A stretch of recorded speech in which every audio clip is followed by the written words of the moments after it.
So itong song na to, it's called Wala Nang Iba.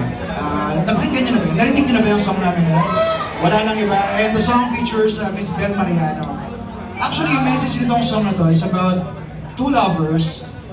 Siyempre, sa relationship natin, minsan merong mga misunderstanding, ganyan. Pero at the end of the day, mahal nyo pa rin yung isa't isa.